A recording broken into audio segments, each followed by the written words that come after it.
Donc, aux États-Unis, plus de liberté, moins de taxes, des choix personnels plus importants. Mais au final, là, le problème n'est pas juste l'impôt ni le salaire, c'est un système complet qui est différent. Évidemment, lorsqu'on parle en Floride de la santé, n'oubliez pas que là, on a des systèmes de classe mondiale, donc on a de la santé tout de suite. Au Québec, il faut attendre et ça peut être très très long.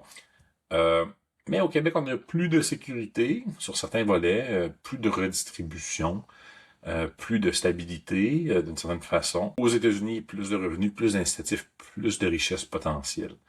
Donc, on compare pas juste de salaire, on compare deux systèmes. Un système au Québec où il y a peu de liberté, on est encadré, c'est étouffant.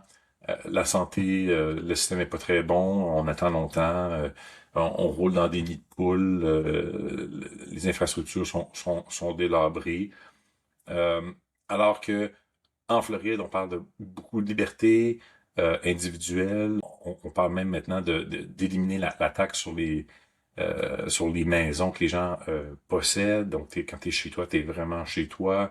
Évidemment, les armes à feu là-bas, c'est libre, alors qu'ici, on confisque et tout ça. Donc, aux États-Unis, plus de liberté, moins de taxes, des choix personnels plus importants.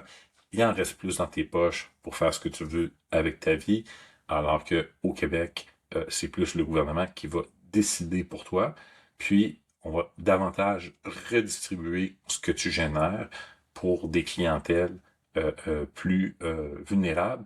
Et parfois, certains projets, là, disons-le, à saveur politique, qui sont douteux. Et dans un contexte où on a vu qu'est-ce qui s'est passé avec beaucoup d'investissements du gouvernement dans des compagnies, là, que les Québécois ont perdu leur argent, des fois, se dire, ben, s'il y avait un petit peu moins d'argent dans le système, ce serait pas nécessairement mauvais non plus. Évidemment, on peut pas tout prendre les variables en compte dans un petit épisode, mais d'avoir quand même une idée que malgré la santé, là, on reste gagnant en Floride.